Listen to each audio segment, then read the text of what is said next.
খুলনার খালিশপুরে সোনা মিয়া নামের এক চা দোকানদারকে কুপিয়ে হত্যা করেছে দুর্বৃত্তরা।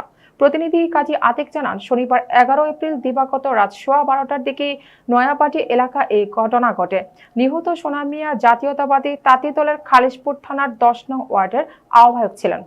স্থানীয় লোকজন পুলিশকে জানায়, রাতে সোনা মিয়া নিজ চায়ের দোকানের মধ্যে ছিলেন। এ সময় মোটরসাইকেলে করে 3 জন দুর্বৃত্ত এসে দোকানের ভেতরে ঢুকে ধারালো অস্ত্র দিয়ে তাকে এলোপাথারি কুপিয়ে জখম করে।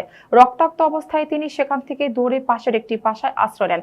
হামলাকারীরা তার পিছু নিয়ে সেখানে গিয়েও তাকে আবারও কুপিয়ে পালিয়ে যায়। পরে এলাকাবাসী সোনা মিয়াকে উদ্ধার করে দ্রুত খুলনা মেডিকেল কলেজ হাসপাতালে নিয়ে যায়। কর্তব্যরত চিকিৎসক তাকে মৃত ঘোষণা করেন।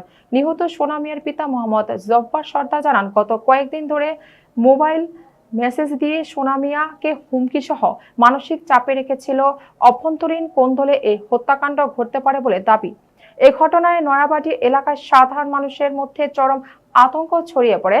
হত্যাকারীদের গ্রেপ্তারের জন্য পুলিশের একাধিক টিম এলাকায় অভিযান শুরু করেছে।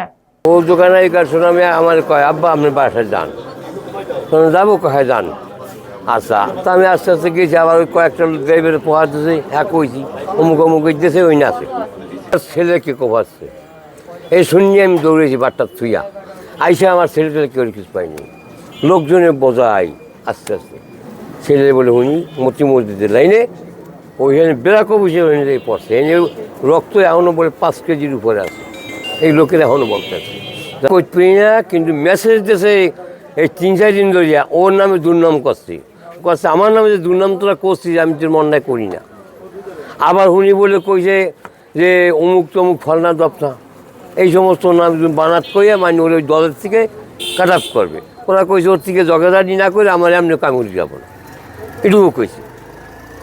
ভালো আমার লাগে চক্র বাজাবি, আমি চক্র কী আর হ্যাঁ দলীয়, ওর দলীয় লোকই, ওর দলীয় লোকই, ওর সাথে দলীয় লোকই মনে করেন শত্রু আছে না। আমিও বিএনপি, আমরাও বিএনপি, আমি শত্রু থাকতে পারি না। সরকার আইনের ন্যায্য বিচার চাই, ন্যায্য যেটা আমি পাই এটিম হিসাবে সেইভাবে যেন পাই।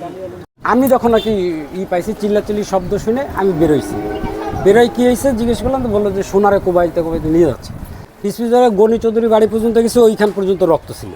তো রক্ত ওইখানেই শেষ, আর রক্ত নাই ওইখানে। কারণ আমার লিটন পিছনটা ডাক দেখা হচ্ছে যে কাকা আবাসিকের ভিতর রক্ত গেছে। ওই রক্ত দেখে আবার দৌড়চ্ছি আর সোনার নাম ধরে ডাকতে যাচ্ছি, যে হয়তো বা গলা শুনে ও হয়তো বা চিৎকার দেবে যদি কেউ ধরে রাখে। তো তখন যখন ওই বাড়ির ভিতরে রক্ত ঢুকছে, আমি বাড়ির ভিতরে সোজাসুজি ঢুকে গেছি। ঢুকে যায় দেখি যে ও হচ্ছে অবস্থা পড়া, একটা ভ্যান গাড়ি ছিল, তার উপরে এক পা দেয়া আরও অবস্থা, মানে মানুষ একটা অসহায় অবস্থায়। আমি যখন সোনারে দেখছি, সোনা তখন মানে অসহায় অবস্থায়, যে আমি মৃত্যু সজ্জায় আমার কেউ নিচ্ছে না। হ্যাঁ, ও যখন আমার দেখছে তখন ওর ভিতরে একটা স্বস্তি হয়েছে। তখন আমি যে জড়াই ধরছি, তখন হচ্ছে কাকা তোমার কোন কোন জায়গা কোপ দিছে? তখন হচ্ছে কাকা শুধুমাত্রই হাত। তারপর হচ্ছে লোক আসছে, গার গেঞ্জি খুলে হাত বাঁধলাম, 3টা গেঞ্জি দিয়ে বাঁধছি। তারপরেও মনে করেন যে রক্ত, মানে যে একভাবেই রক্ত, মানে রক্তক্ষরণেই হচ্ছে মূলত মারা গেছে। গতকালকে রাত অনুমান 12:15 কি 12:30টার মধ্যে একটি ঘটনা ঘটে। সেখানে সোনা মিয়া নামে এক দোকানদারকে হাতের ডান হাতের এখানে একটা কোপ দেয়। এই কোপটা অনেক ধারাল, মানে খুব গুরুতর জখম। এরপরে সোনা মিয়া সম্ভবত প্রচুর ব্লিডিং হয়েছে, রক্তক্ষরণেই ঘটনা মানে সম্ভবত মারা যায়। তো তাকে স্থানীয় লোকজন হাসপাতালে নিয়ে যায়। আমরা সংবাদ পেয়ে দ্রুত ঘটনাস্থলে আসি, একাধিক টিম কাজ করতেছে। এটা নিয়ে আমরা ইনশাল্লাহ অচিরেই এর ভালো একটা সংবাদ দিতে পারবো।